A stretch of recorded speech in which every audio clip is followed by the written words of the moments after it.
Dr. Doom is recruiting Avengers, and they have no idea he is the villain. A brand new leak just dropped that completely changes what we thought would happen at the start of Avengers Doomsday. And honestly, it is way more clever than anyone expected. We are talking about Victor Von Doom showing up at the door of Steve Rogers, convincing Thor and Captain America that he is the good guy, and somehow making Loki look like the villain of the entire multiverse. Today, we are breaking down how Doom manipulates the original Avengers, why he needs to take over Loki's throne, what this means for the Fantastic Four ship arriving in the MCU, and whether Marvel is about to pull off one of the greatest villain introductions in superhero movie history. And make sure you stick around, because later in this video, we will reveal the shocking reason Doom is going after a little girl named Love, and why that could be the key to his entire plan. But first, smash that like button and subscribe so you do not miss any breaking MCU news. The fantastic leak.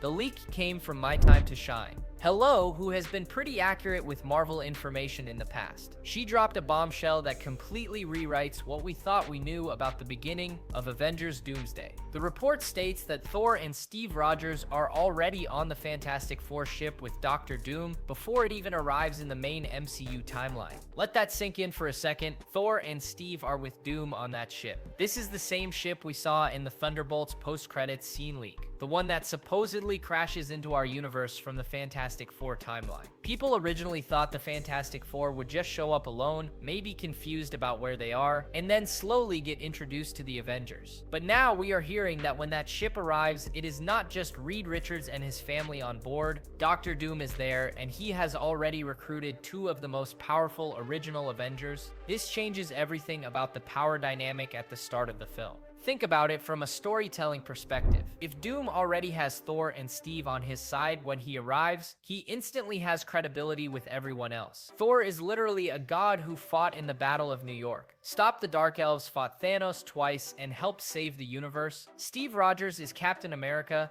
the man who stood up to Thanos with a broken shield and was deemed worthy enough to lift Mjolnir. If those two are vouching for Doom, why would anyone else question him? It is the perfect con, and it is exactly how Doom operates in the comics. He does not just show up and announce that he is taking over, he manipulates. He plans, he makes people believe he is their savior right up until the moment he stabs them in the back. But here is where it gets even more interesting. The leak does not just say they are on the ship, it says they are already on the ship before it arrives. That means Doom did not just stumble across Thor and Steve when the Fantastic Four crash landed in the MCU, he went and got them. He traveled to wherever they were, convinced them to join him, and brought them onto that ship. So where were they? Steve Rogers is living in the alternate timeline where he stayed with Peggy Carter after Endgame. We know this because Marvel already released that teaser showing a motorcycle pulling up to a house with a white picket fence and Steve Rogers in civilian clothes with a wedding ring on his finger. He has a whole life there. He has a wife, he has peace. He left the superhero world behind. But then someone shows up at his door. And now, thanks to this leak, we have a pretty good idea who that someone is. It is not a friend stopping by for coffee. It is Victor Von Doom. And Thor? We do not know exactly where Thor is at this point in the timeline, but the last time we saw him in Thor Love and Thunder, he was with Love, the daughter of Gore the God Butcher, who was resurrected by Eternity and given cosmic powers. Thor adopted her, and they were going on adventures together. So if Doom is showing up for Thor, he is probably showing up for Love too. And that is terrifying because if Doom knows about Love and her connection to Eternity, he knows she is one of the most powerful beings in the universe. A child with the power of Eternity is exactly the kind of thing Doom would want to control. But we are getting ahead of ourselves. Let us focus on how Doom even gets to Steve Rogers in the first place. The knock at the door.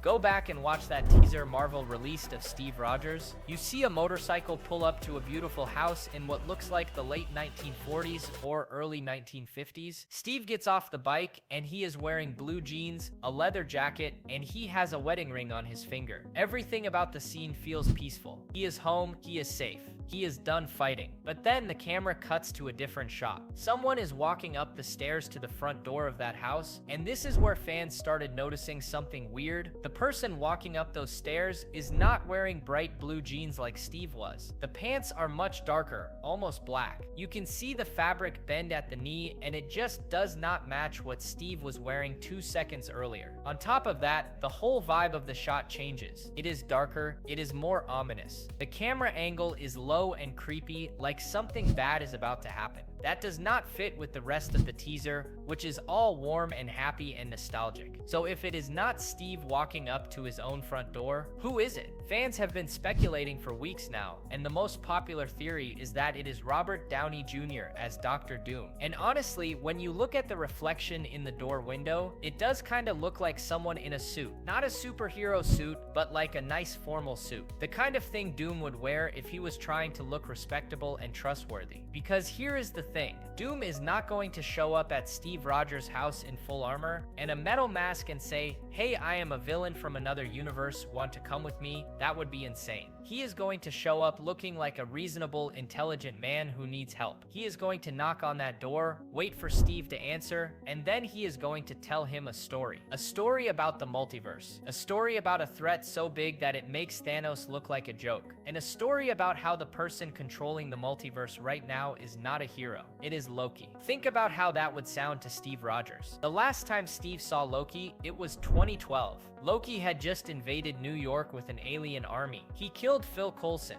He tried to enslave the entire planet. Steve fought him in the streets of Manhattan and watched as Loki got dragged back to Asgard in chains. That is the Loki Steve knows. He does not know about Loki's redemption arc in Thor Ragnarok. He does not know that Loki sacrificed himself trying to stop Thanos. He definitely does not know about the Loki series where Loki became the living embodiment of the multiverse and is literally holding all of reality together at the end of time. To Steve, Loki is still the bad guy, the god of mischief, the guy who cannot be trusted. So when Doom shows up and says, "Hey, the multiverse is real, and it is being controlled by Loki and his organization called the TVA, and they are the ones messing with timelines and erasing universes," Steve has no reason not to believe him, especially if Doom presents himself as someone who escaped from Loki's control and is trying to stop him. It is the perfect lie because it is built on a foundation of truth. Loki does control the multiverse. The TVA does erase timelines. But what Doom is not telling Steve is that Loki is doing it to save everyone. Loki is holding the multiverse together. Without him, every single timeline would collapse and everyone would die. But Doom does not care about that. He wants Loki's power for himself, and to get it, he needs an army. He needs people strong enough to fight their way to the end of time and take down the god sitting on that throne. And who better to recruit than the Avengers? But Doom is smart. He knows he cannot just tell them the full plan. So he is going to make them think they are the heroes, the master manipulation.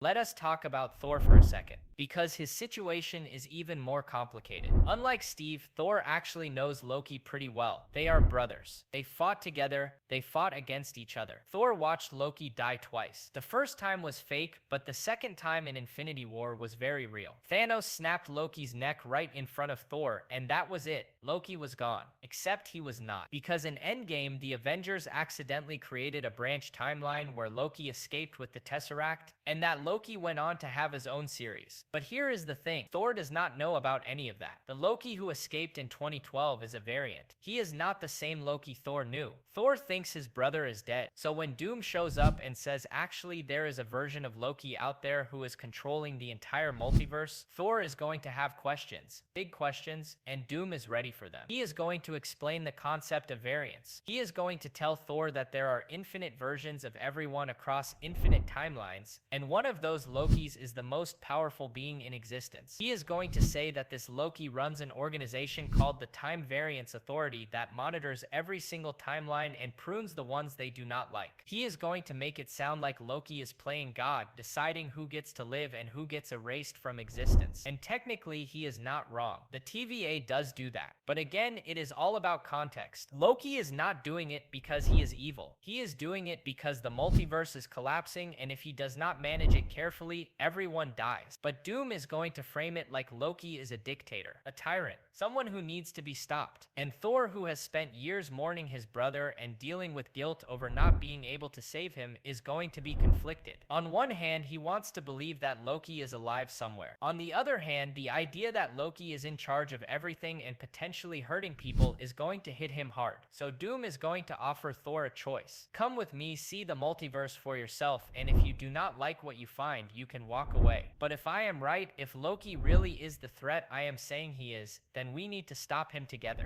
And Thor, being Thor, is going to agree. Because even if there is a chance that Doom is lying, there is also a chance that people are in danger. And Thor cannot ignore that. So Doom takes Thor to another universe. Probably Earth 838, the Fantastic Four timeline. And that is where things get really interesting. Because at some point, Doom also brings Steve Rogers to that same timeline. Maybe he goes back for Steve after talking to Thor. Maybe he gets them both at the same time. We do not know the exact order yet. But what we do know is that by the time the Fantastic Four ship crosses over into the main MCU, both Thor and Steve are already on it with Doom. And this is where Doom's plan starts to come together. By putting Thor and Steve in the same place, Doom creates trust. These two fought side by side in the Battle of New York. They fought Ultron together. They were both at the final battle against Thanos. They know each other, they trust each other. So if Steve sees Thor working with Doom, he is more likely to believe Doom is legit. And if Thor sees Steve working with Doom, same thing. It is mutual validation. And once Doom has those two on his side, everyone else is going to fall in line. Because if Captain America and Thor say this guy is good, who is going to argue? But here is the problem. At some point, Loki is going to show up. And when he does, everything is going to go sideways. Loki versus Doom. Imagine this scene. Steve Rogers is settling into the idea that he has to come out of retirement because the multiverse is in danger. Thor is grappling with the fact that his brother might still be alive, but might also be a threat. They are both on the Fantastic Four ship with Doom, trying to figure out what to do next. And then Loki appears. Not the Loki they remember. This Loki looks different. He is wearing green. He has that same smirk. But there is something else about him. Something older, sadder, more tired. Because this Loki has been sitting at the end of time holding the multiverse together for what feels like an eternity. He knows what Doom is doing. He knows Doom is lying to them, and he is here to stop it. But here is the problem. When Loki shows up, Doom does not panic. He does not run. He just points at Loki and says, "See, I told you, there he is. The guy who has been controlling everything, the guy who erased timelines and destroyed entire worlds. Do not listen to him. He is the god of lies." And Steve and Thor have to make a choice. Do they believe Doom, the man who came to them asking for help and has been nothing but straightforward so far? Or do they believe Loki, the guy who invaded Earth, tried to take over Asgard, and has literally been called the god of mischief his entire life? It is not an easy choice, especially because Loki does not have time to explain everything. He cannot just sit down and walk them through the entire plot of his Disney Plus series. He cannot explain that he spent thousands of years learning how to control time,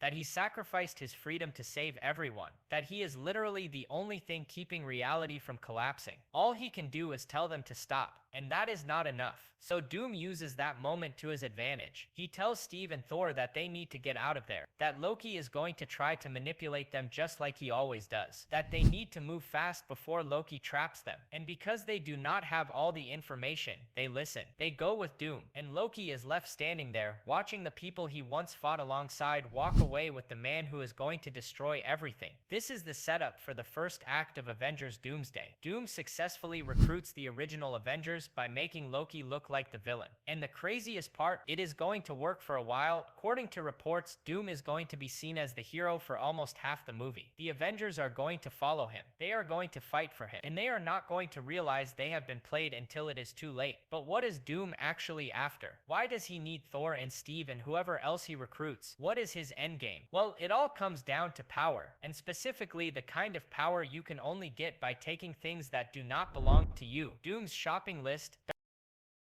Dr. Doom is not just recruiting Avengers for fun. He has a list, a very specific list of objects and people he needs to collect if he is going to take over the multiverse. And according to leaks and comic book history, we can make some pretty educated guesses about what is on that list. First up, Vibranium. In the comics, Doom is obsessed with vibranium because it is one of the few materials that can absorb and redirect magic. And if you are trying to take down a god who controls the fabric of reality, you need something that can block magic. Vibranium is perfect for that. We have already seen teaser footage of both Wakanda and Talokan showing up in Avengers Doomsday, which means Doom is probably going after their vibranium supplies. And that is a big deal because Wakanda is not just going to hand it over. Shuri is the Black Panther now. She has the full force of the Wakandan military and technology at her disposal. And Talokan has Namor, who is one of the strongest beings on the planet. So if Doom wants their vibranium, he is going to have to fight for it. But that is fine with him because he has Thor and Steve on his side. Next on the list, the 10 Rings. These are the ancient artifacts that Shang-Chi's father used for centuries. They give the user immortality, super strength, energy projection, and a whole bunch of other powers we still do not fully understand. In the post-credits scene of Shang-Chi, we learned that the 10 Rings are sending out some kind of signal and no one knows where it is going or what it means. But Doom probably does. If the 10 Rings are connected to some ancient cosmic force, Doom wants them, period. Then we have the Bangles. Kamala Khan has one and Captain Marvel has the other. These things allow the user to manipulate light and energy, and in the Marvels, they were the key to switching places across space. If Doom is trying to move between universes and control the multiverse, having the ability to teleport instantly is pretty useful. But here is where it gets really dark. Doom is not just going after objects, he is going after people, specifically Franklin Richards and Love.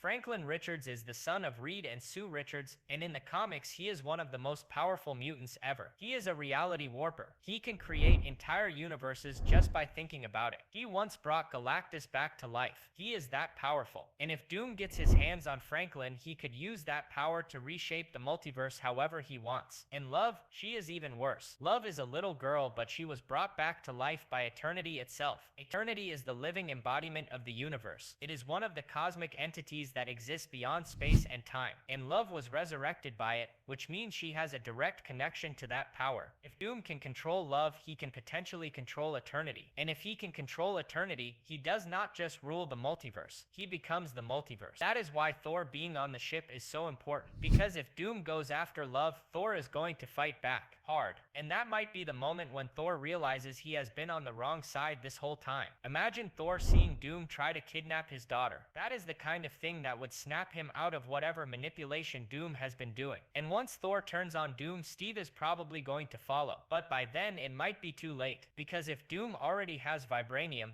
the 10 Rings, the Bangles, and Franklin Richards, he is already unstoppable. The only question is whether the Avengers can figure out what is happening before Doom gets everything he needs. And that brings us to the moment when everything falls apart. The moment when the Avengers realize they have been fighting for the wrong side, the big reveal.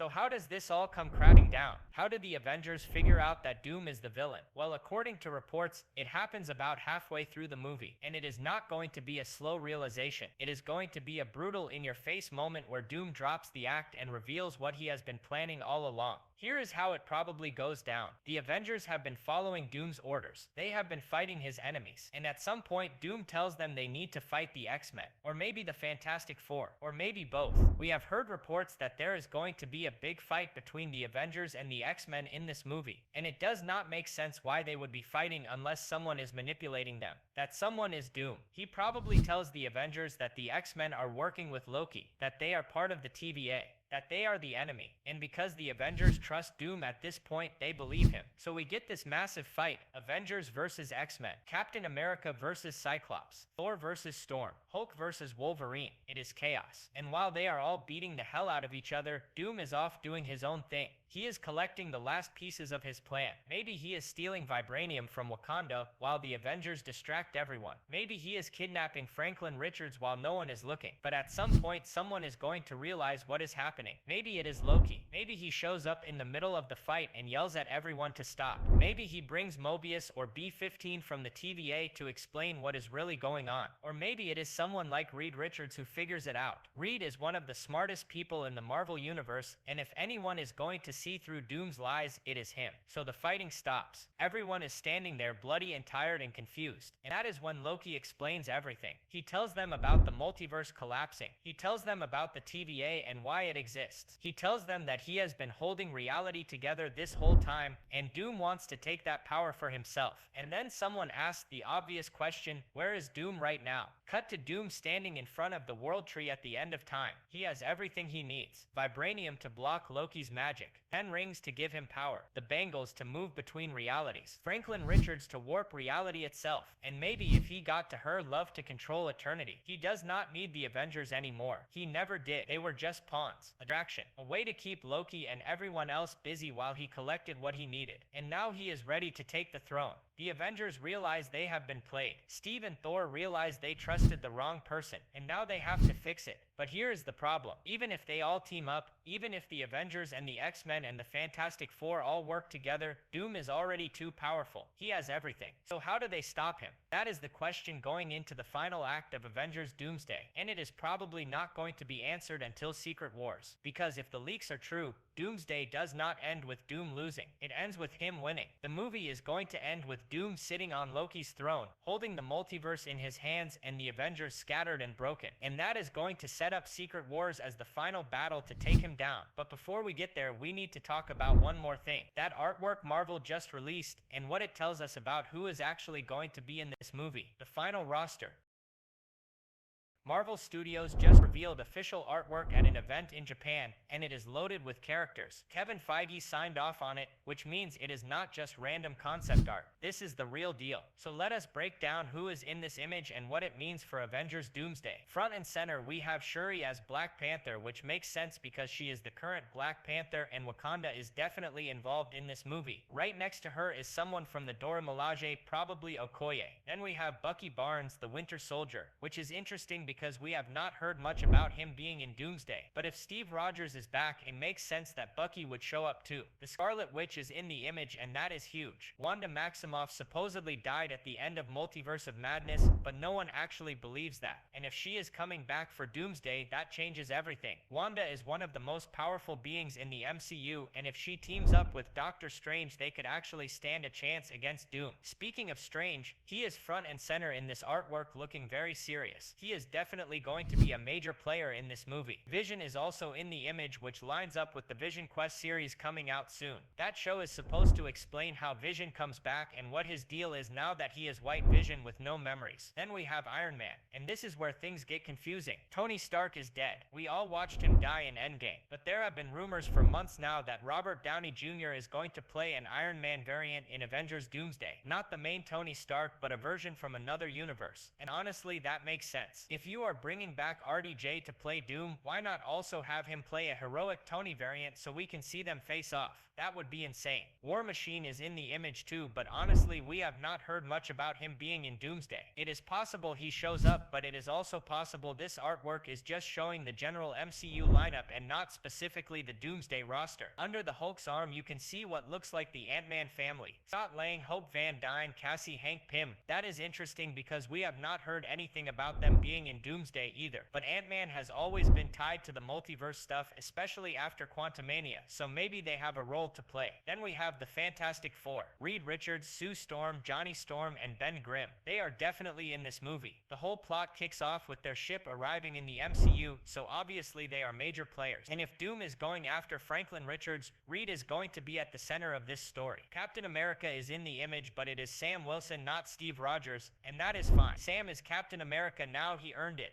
But it is interesting that Steve is not in this artwork even though we know he is going to be in the movie. Maybe Marvel is trying to keep that as a surprise. Yelena Belova is there representing the Thunderbolts, which makes sense because that movie comes out right before Doomsday. Wolverine and Deadpool are front and center, which is huge. We know they are in this movie and they are probably going to be fighting alongside the Avengers once everyone figures out Doom is the villain. Thor is on the left side looking very serious and Loki is right above him. This confirms that both of them are major players in in Doomsday, which we already knew, but it is nice to see it made official. And finally, in the background you can see the Guardians of the Galaxy and Star-Lord flying above them. This is interesting because recent reports have said that the Guardians might not be in Doomsday very much, but Star-Lord definitely is. At the end of Guardians of the Galaxy Volume 3, the text said the legendary Star-Lord will return, not the Guardians will return. So maybe the rest of the team sits this one out, or maybe they show up at the very end. There have been rumors that the Guardians might sacrifice themselves to save Peter, which would be heartbreaking but also very in character for that team. So that is the roster. That is who we are looking at for Avengers Doomsday, and honestly, it is stacked. This is going to be one of the biggest ensemble casts Marvel has ever put together. But the real question is, can they stop Doom? Can they figure out his plan in time? Or is this movie going to end with Doom sitting on top of the multiverse laughing at all of them? We are going to find out in May 2026, and honestly, I cannot wait. So let me know what you think. Do you believe Doom is going to trick the Avengers into thinking he is the hero? Do you think Loki is going to show up and try to stop him? And what do you think is going to happen with Love and Franklin Richards? Drop your predictions in the comments right now because I want to hear them. And do not forget to like this video and subscribe so you do not miss any more MCU breakdowns. We are going to be covering every single leak and rumor as we get closer to Avengers Doomsday. This is going to be wild.